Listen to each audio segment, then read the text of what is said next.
भारत कभी भी इजराइल के साथ नहीं रहा, इजराइल का समर्थक नहीं रहा, क्योंकि इजराइल घुसपैठिया है, यहूदी घुसपैठिए हैं जो फिलिस्तीन में घुस करके एक पूरे एरिया को पर कब्जा करके और उस एरिया को उन्होंने इजराइल का नाम दिया, दिलवाया। पश्चिमी देश इस तरह के आग लगाने में माहिर होते हैं, अमेरिका ने वही किया या पश्चिमी देशों ने वही किया। सवाल ये उठता है कि अगर भारत में भारतीय क्रांतिकारियों की लड़ाई, भारत के आज़ादी की लड़ाई सही थी, तो आज फिलिस्तीन की लड़ाई भी सही है। हम उस समय आज़ाद हो गए थे, अंग्रेज यहां से छोड़ के चले गए थे।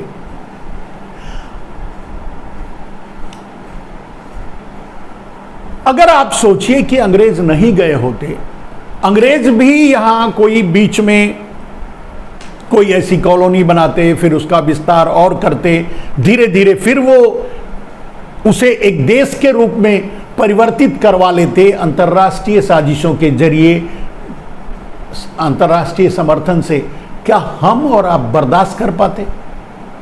क्या हम और आप आजादी के लिए नहीं लड़ते? हम और आप अगर उस आदमी से आज भी घृणा करते हैं, सावरकर जैसे लोगों से घृणा करते हैं जो अंग्रेजों के साथ मिले, अंग्रेजों के साथ मिलकर काम किया, या ऐसे बहुत से, बहुत बड़ी जनसंख्या थी, बहुत ज्यादा लोग थे और सब लगभग नरेंद्र मोदी के पूर्वजों में से ही थे ज्यादातर, क्योंकि गुजरात ही हमारी गुलामी का हर बार अड्डा बना। यह तो सच है ऐतिहासिक रूप से। भारत जितनी बार गुलाम हुआ, जिन जिन से गुलाम हुआ, वो सब के सब गुजरात से ही आए, उन्हीं के कर्मों, उन्हीं के कुकर्मों, उन्हीं के कारणों से। और दुखद बात यह रही कि जब तक वो चले नहीं गए तब तक भी उनका ही साथ देते रहे, उनकी मुखबिरी करते रहे, उनके साथ खड़े रहे, अपने ही लोगों को मरवाते रहे। ये ठीक है।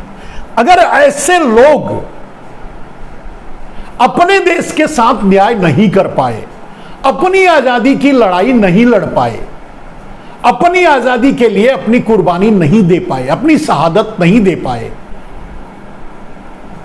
चंद्रशेखर आजाद नहीं बन पाए, सुभाष चंद्र बोस नहीं बन पाए, भगत सिंह नहीं बन पाए, ऐसे लोग निश्चय ही वो इजराइल के साथ खड़े हो सकते हैं, यहूदियों का समर्थन कर सकते हैं, क्योंकि वहां वो घुसपैठिए हैं, वहां वो विदेशी हैं, वहां वो दूसरे की जमीन पर कब्जा करके बैठे हुए लोग हैं, वहां वो बाहरी हैं। अगर पूरे इजराइल को खाली करवा ले फिलिस्तीन, इतनी ताकत रखे, तो भी न्यायपूर्ण होगा, कोई अन्याय नहीं होगा। गलत क्या है? जमीन तो उनकी है, ये तो घुसपैठिए हैं, ये तो शरणार्थी थे, ये तो वहां हिटलर के से मार खा करके आए हुए लोग थे और इसीलिए हिटलर से नफरत भी करते हैं पूरे यहूदी, पूरा इजराइल। और भारत के वो सभी लॉबी, नरेंद्र मोदी की लॉबी, उनका डाबर मीडिया, उनका आईटी सेल, या उनका पूरा गुजराती माफिया या गुजरात लॉबी, सबके सब हिटलर के समर्थक हैं। उधर हिटलर का भी समर्थन करते हैं, इधर इजराइल का भी समर्थन करते हैं, जबकि दुनिया, पूरी दुनिया में सबसे ज्यादा नफरत की निगाह से अगर हिटलर को देखा जाता है तो वो इजराइल में यहूदियों के द्वारा, क्योंकि उन्हीं को तो तबाह कर किया था हिटलर ने, उनको मार के भगाया था, उनको मारा था, मार डाला था, उन्हीं से भाग करके तो वहां आए थे शरणार्थी बन करके, वहां आकर के बस गए। बहुत ज्यादा बारीकी से इस इतिहास को नहीं ले रहा हूं, लेकिन देसी भाषा में अगर आपको समझाने की मैंने कोशिश की और बताने की कोशिश की कि इसे अगर समझना है तो अपने भारत के क्रांति से समझ लो। आपसे पूछा जाए कि अगर आप अंग्रेजों की से लड़ते समय, यानी अंग्रेजों से देश की आजादी की लड़ाई में आप किसके साथ खड़े होते, अगर उस समय होते तो आप क्या कहोगे? अंग्रेजों के साथ या अपने देश के लिए लड़ोगे चंद्रशेखर आजाद, भगत सिंह, सुभाष चंद्र बोस जैसे लोगों के साथ? तो आप यही कहोगे कि हम तो अपने क्रांतिकारियों के साथ खड़े होते। फिर आप उनका समर्थन कैसे कर रहे हो जो देश के गद्दार थे, देश के मुखबिर थे और आज इजराइल के समर्थक हैं, इजराइल का समर्थन कर रहे हैं? वहां भी यही स्थिति है। फिलिस्तीनी लड़ रहे हैं अपने हक के लिए, अपनी लड़ाई, अपनी जमीन के लिए। वो सब कुछ उनका है जो इजराइल अपना कहता है। वो तो वहां विदेशी हैं, वो तो वहां घुसपैठिए हैं, या यूं कह सकते हैं कि वो तो वहां शरणार्थी हैं। यही सच है।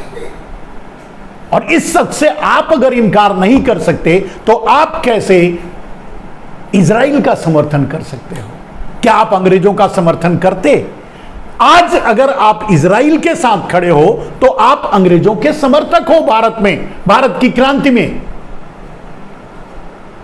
आपकी सोच यही है।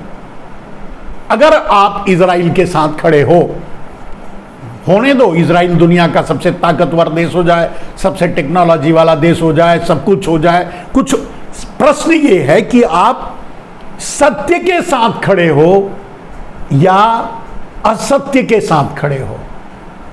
इजराइल असत्य है, उसका कोई वजूद नहीं है, और फिलिस्तीन सत्य है, वो उसका देश है, वो अपने देश के लिए लड़ रहा है।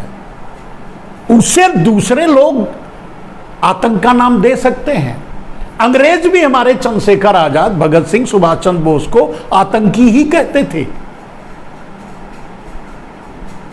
तो क्या आप अपने चंद्रशेखर आजाद, भगत सिंह और सुभाष चंद्र बोस को आतंकी कह सकते हो, मान सकते हो? लेकिन दुर्भाग्य यह है कि जो अंग्रेजों के साथ खड़े होकर के चंद्रशेखर आजाद और भगत सिंह को आतंकी कहते थे, उनके साथ आज आप खड़े हो और उनके साथ खड़े होकर के इजराइल का समर्थन कर रहे हो।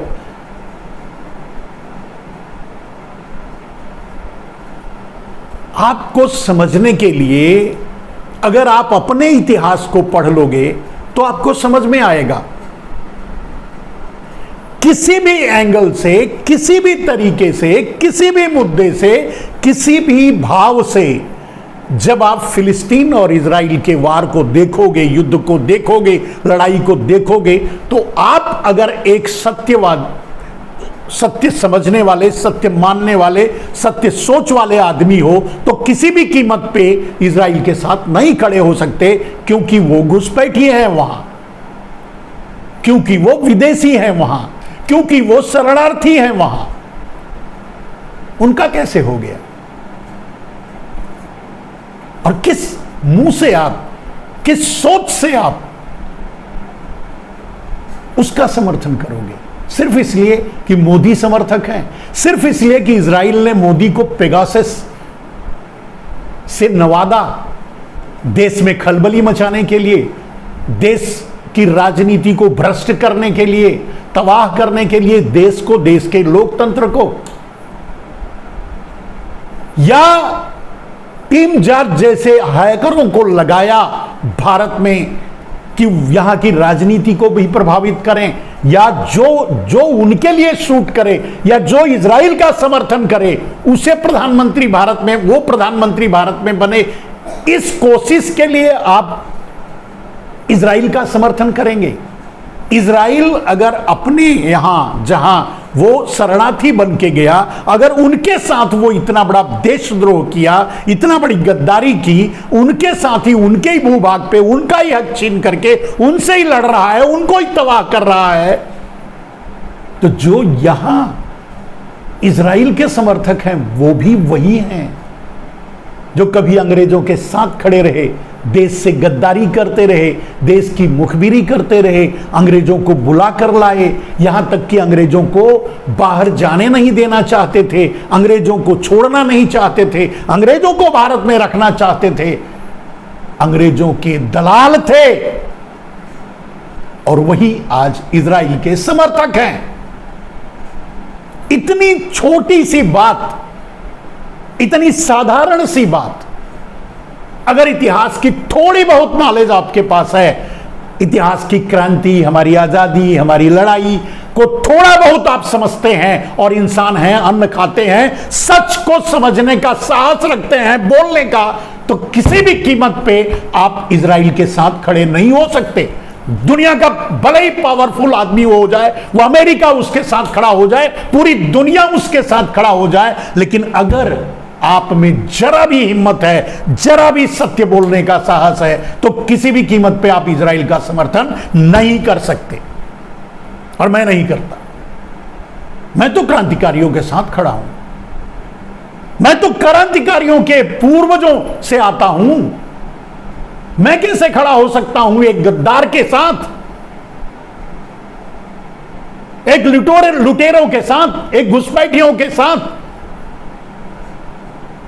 और कम से कम उस आदमी का समर्थन जो अपने स्वार्थ के लिए, अपनी राजनीतिक स्वार्थ के लिए असत्य का साथ देने के लिए तैयार है। इजराइल का बताया ना कि पेगासस स्पाईवेयर के उपकार में या टीम जॉर्ज के उपकार में अगर वो हमारी नरेंद्र मोदी और उनके लोग और उनकी डाबर मीडिया और इजराइल के साथ खड़ी है, गद्दार हैं ये भारत के साथ जो गद्दारी किया है वो दुनिया में कहां सत्य बोल पाएगा। जो अपनों के साथ गद्दारी किया हो वो दूसरे के मामले में सत्य बोलने का साहस कहां रख पाएगा। सच बोलने के लिए साहस की जरूरत होती है। सच वही बोल सकता है जो सच बोलने की हिम्मत रखता हो, और इस सच से कोई इनकार नहीं कर सकता कि वहां घुसपैठिए, वहां देशद्रोही, वहां गद्दार, वहां बुरे लोग, जो भी आप उनको नाम, जिस नाम से भी पुकारें, उन शरणार्थियों को, उन यहूदियों को जो अपने क्षेत्र को इजराइल का नाम देकर दूसरे के देश में कब्जा करके बैठे हैं, गलत हैं।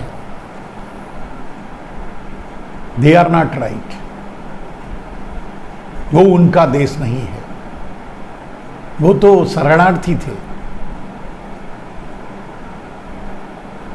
अगर आप उस युग में पैदा, उस जमाने में पैदा हुए होते जब भारत गुलाम था और हमारे देश के क्रांतिकारी भारत को आजाद कराने के लिए लड़ रहे थे, तो आप किसके साथ खड़े होते? अगर आपसे सवाल किया जाए तो आपका आज भी यही जवाब होगा।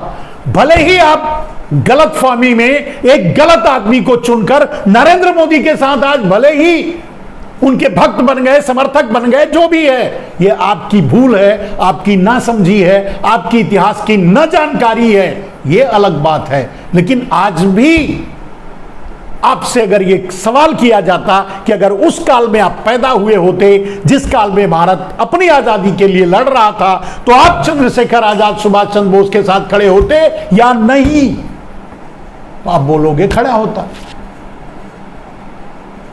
यहां फिलिस्तीन, अगर फिलिस्तीनी, हमास या वहां के लोग अपनी आजादी के लिए लड़ रहे हैं तो आतंकवादी कैसे हो गए? क्यों हो गए भाई? फिलिस्तीन उन्हें कह सकता है कि वो आतंकवादी हैं, जैसे अंग्रेज हमारे सुभाष चंद्र बोस और चंद्रशेखर आजाद को आतंकवादी कहते थे, कह सकता है। लेकिन हमको और आपको तो उस दर्द को समझना चाहिए। हम तो उस दर्द को झेल चुके हैं, नरेंद्र मोदी नहीं झेले हैं, ये तो दलालों की परिपाटी से आते हैं। उन्हें कहां मालूम है वो दर्द जो एक क्रांतिकारी का होता है। कौन होता है आज शहीद? कोई भी गुजराती किसी भी बॉर्डर पे कहीं शहीद हो रहा है, कभी आपने सुना है नाम? क्या आज भी नहीं। न देश के लिए, न देश की अस्मिता के लिए, न देश की सीमाओं के लिए। कहीं भी ये नहीं लड़ते, कहीं भी नहीं मरते। कभी सुना है क्या किसी बॉर्डर पे कहीं कोई शहीद हुआ हो? शाह, पारेख, मेहता, मोदी, बोलो आप। नहीं, वो अगर इजराइल के साथ खड़े हो सकते हैं तो हो, लेकिन अगर आपके रगों में क्रांतिकारियों का खून है, अगर आप गर्व से कहते हैं कि आपके पूर्वज सुभाष चंद्र बोस, चंद्रशेखर आजाद और भगत सिंह थे, तो ना तब आप अंग्रेजों के साथ खड़े होते, ना आज आप इजराइल के साथ खड़े होंगे।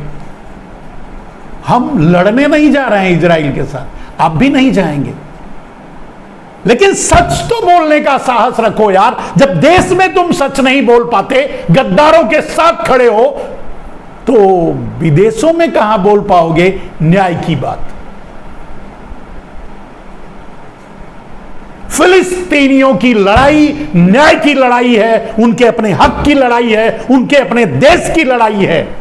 यहूदी घुसपैठिए हैं, यहूदी शरणार्थी हैं, जबरदस्ती वो फिलिस्तीन पर कब्जा करके बैठे हैं, उसे इजराइल का नाम देकर बैठे हैं। अमेरिका जैसे आतंकवादी देश के सपोर्ट से आप उनके साथ खड़े हो जाओगे, तो अपने इतिहास को मुड़कर देखो कि आप कहां खड़े अपने आप को पाओगे। आज के लिए बस इतना ही। जय हिंद, वंदे मातरम।